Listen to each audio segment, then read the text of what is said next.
Have a nice day guys. Ayan po mula sa Dipolog City ng Mindanao, tumawid tayo ng Negros Oriental. Dito tayo sa bayan ng Bacong, Negros Oriental na sa area ni bro Lizardo Cotamora. Salamat sa bro. Kasama siyempre natin dito si bro Kevin Galabin ng ating dive buddy sa trip na to. At kasama din natin ay isang local spiro ng Bacong na si John Chris. Shout out sa bro. Thank you. Ayan guys, medyo matagal tayo hindi nakapag-upload kung ano nasira yung camera natin. Ito, napaayos na natin dito sa Dumaguete City, kaya ito, balik na tayo sa pag-video at pag-upload ng mga videos sa ating video. So kung may mga sira kayo dyan, mga underwater cameras, PM lang para magbigay ko sa inyo yung address na nagre-repair nito. At sa live ito, gagamitin natin ang ating RA140 Android ruler setup para matry natin ang ating double bar na Salvemar 7.5mm from Corsi Master. Shoutout dyan kay Abraham Ben Carl Yoldi, ang legit dealer, at saka si The Deep Alonso ng sama-sama experience. So ito medyo mabuhangin ang spot. Kita nyo naman dito sa mababaw may mga corals na konti. At ito, dito muna tayo sa mababaw. Test fire muna tayo sa ating pana.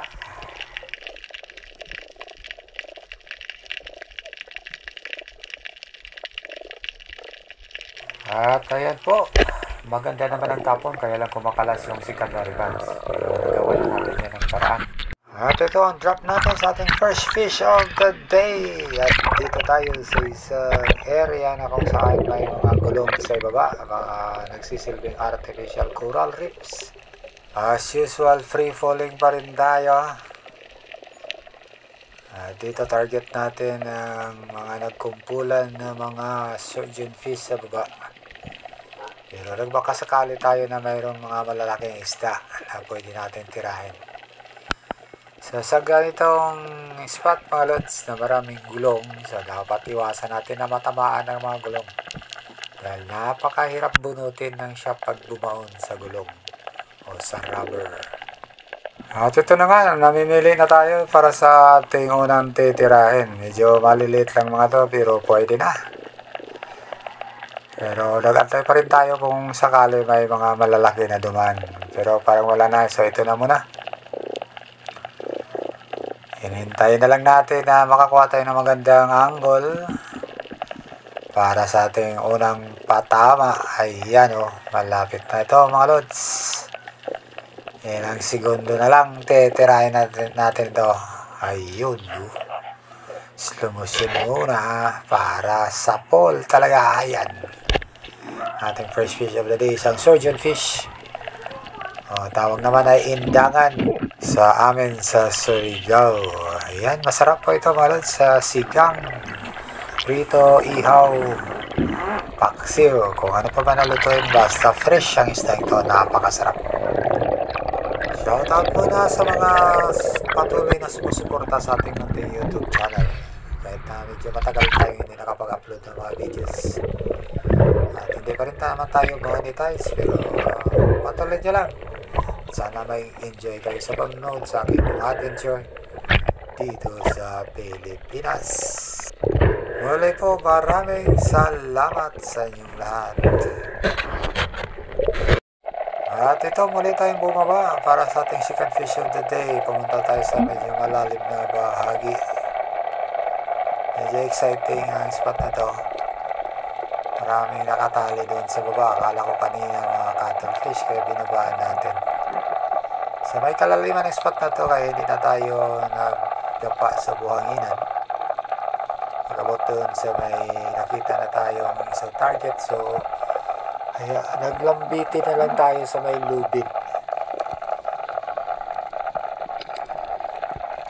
So siyempre hanap pa rin tayo ng pwesto na kung saan hindi natin pwedeng matamaan yung mga gulong. At ito na nga, nakahawak na tayo sa lubid. Antay na lang natin na umangat yung target natin na isa ring uri ng indangan. Medyo lumalaki ang uri na to. Minsan nakahuli na ako ng 3 kilo. Ayan o, sample mga lods. So, mandulang naman ang tawag dito sa Negros area sa istang ito. Masarap ito. Mataba. Kaya lang medyo may amoy ito na hindi gusto ng ilang mga namimili ng isda.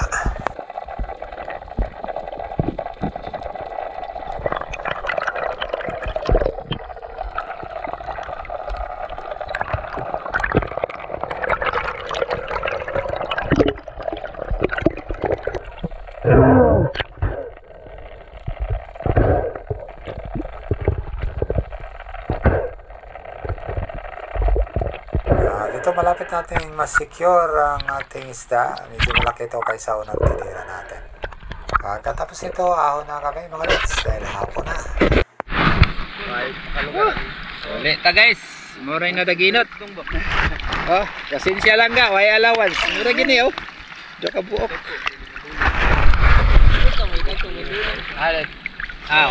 Sige ra. Sunod.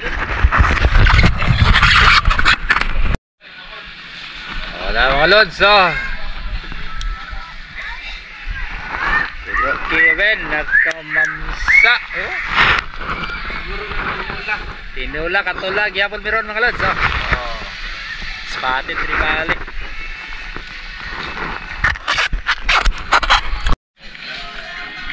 Yan mga lods, ragin tayo ni daginot na mo. Bro Kevin no. Si bro, isa mo yung ngalan bro? Arjan. Archie. Si Master Sardo. At ito naman ang huli namin sa Manhuyod. Wala tayong video nito mga lods. At pumunta din kami sa Dawin Negros Oriental. Ito ay kuha ni bro Kevin Galaven. Tinulungan lang natin siya na retrieve ang istang ito. Dahil pumasok ito sa isang artificial coral na isang sasakyan at doon sumabit yung line niya. So ito pinutol na lang namin ang line para ma-secure ang isda at saka ang shock. Sa ganitong mga sitwasyon mga lods, kailangan may body kayo dahil minsan nagkakamali o sumasablay yung mga nag-retrieve, maraming nadadali nito mga lods. So dahil naiinip minsan yung para lang ma-retrieve yung isda. So kailangan pa rin natin dito ang tamang pahinga bago natin kunin ang isda. So kung mayroon kang kabady, so may kasalitan ka sa pagsisid. So yan po, ingat lang po tayo mga lods pag nag-retrieve tayo ng ating mga isda na sumabit sa ilalim. At ito, bumiyahe na naman kami papuntang Shanton, Negros Oriental. Bibisitahin namin ang old spot ni bro Kevin Galaven doon. Siyempre kasama natin doon si Bro Bruce. Siya ang may-ari ng sasakyan. So ito na kami sa HQ namin. Ito, nag-ihaw muna kami ng pork para sa aming tanghalian para malakas sa pagsisid.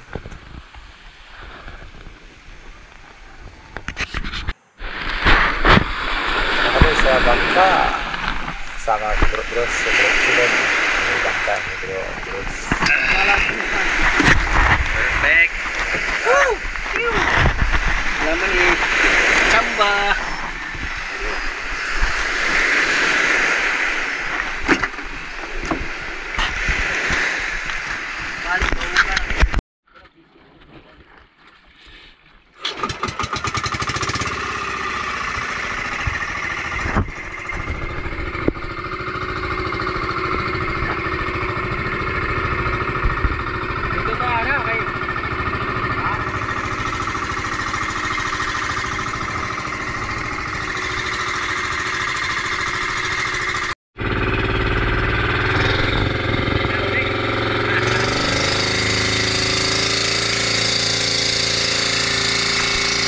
At ito na kami sa aming dive spot. Wala na intro. Dive na sa ating first fish of the day. Sa mababaw lang muna tayo. Free fall. Target natin yung nagkukumpo lang mga rock formations doon sa baba. Baka sakali may magandang mga isda na pwede nating matira. Pang allowance lang naman. At medyo excited tayo dahil first time natin dito sa spot na to. At ito, may nakita tayong isang samaral. At yan sinusundan natin para makakuha tayo ng magandang range at close natin ang gap. So ayan po. Ayun, sapol mga lods. So yan ang ating first fish of the day, isang rabbit fish or sa maral or kitong or boras sa amin sa Surigao.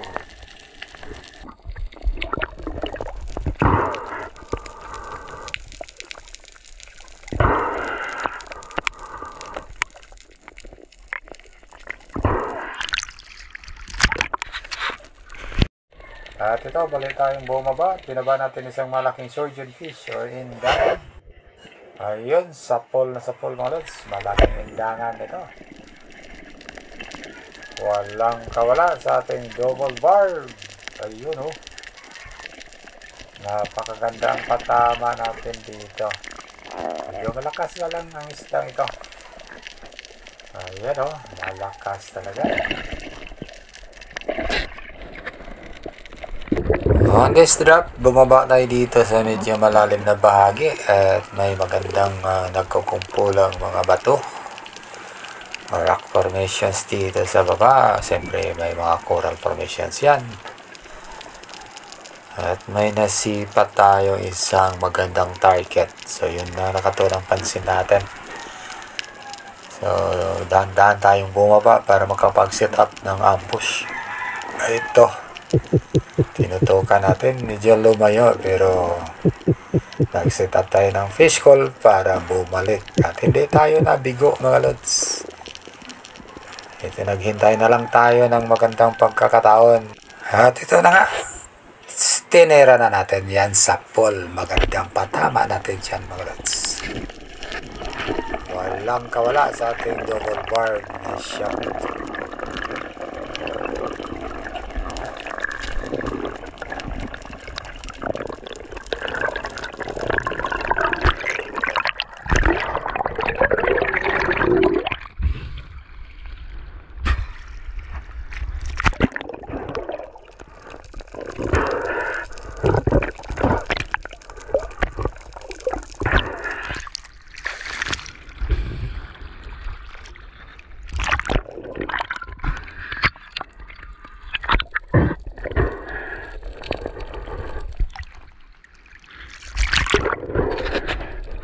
At ito, may biglang nagpakita na isang magandang pang-ihaw. Yan po, sapol balots.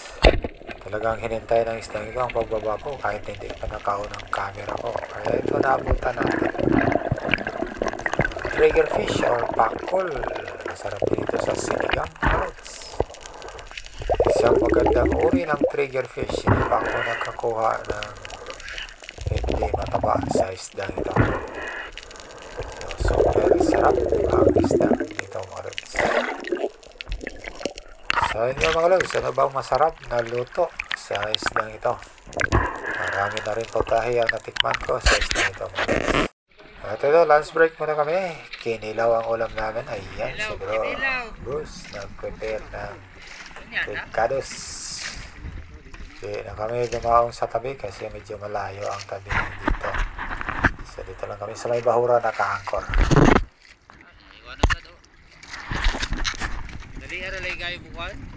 At ito lumipat kami ng spot. Isang medyo malalim na bahagi ng karagatan ng aming pinuntahan. So may mga artificial corals po. At ito nasa mga mahigit 20 meters ito. Nasa 25 meters. Medyo malalim kaya dahan-dahan tayong bumaba dito. At ito, mabuhangin ang area. May mga gulong bilang mga artificial corals. Una lang nakahuli si Bro Kevin ng sweet lips dito. Kaya ito, tingnan natin kung mayroon pang mga malalaki sa grupo ang natira. Di naman sila kalakihan. Kaya ito pumipili tayo na medyo malaki sa kanila. At may napili na tayo. Kaya lang, dapat iwasan natin na matamaan ang mga gulong. Ayan.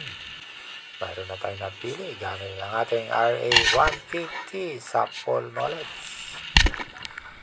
Pwede na to.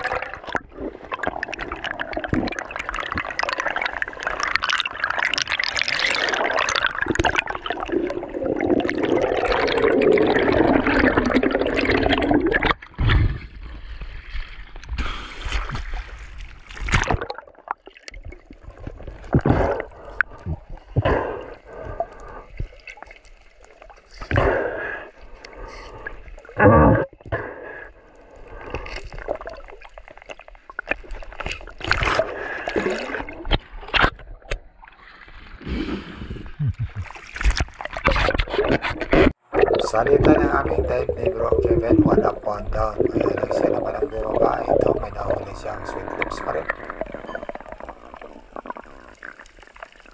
So pag malalim ang spot, ganito ang ginagawa namin, 1 up, 1 down. Para secure ang mga sisid namin. Ito, bumaba ko ulit. Pagkatapos makapag-relax. Tingnan natin ulit doon kung mayroon pang mga natirang sweet lips o kaya mayroon pang ibang isda na nandun sa mga artificial corals. So ito, may dahon pa ng nyog na nagsisilbing silungan ng mga isda kung sakali may mapadaan dito. So slowly but surely ang descent natin mga lods. Hindi naman maagos kaya maayos natin na gawa ang ating pagsisit. At ilang segundo ay nakapaghintay din tayo dito sa baba hanggang sa makatira tayo ng isda. At ito puro sweet lips pa rin ang napansin natin na nasa paligid. Mayroong mga surgeons pero maliliit.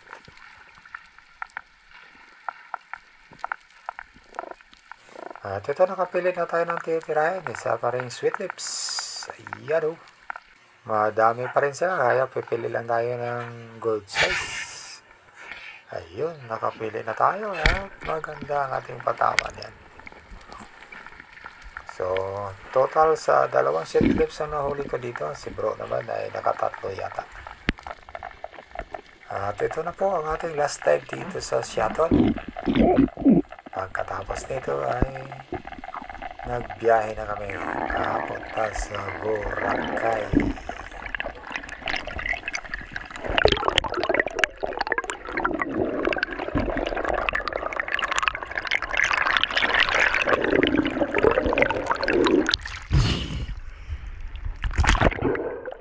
Bago kami umuwi, hindi na yung ibang isda namin. Kaya yung mga natira, yun na lang ang naiuwi namin. Balik na kami sa Bacong Negros Oriental at doon kami mag-ana para sa pagbiyahe namin papuntang Bura. So ito lang na ano namin mga lods, oh. Kunti lang pero kahit pa paano mayroon pa rin.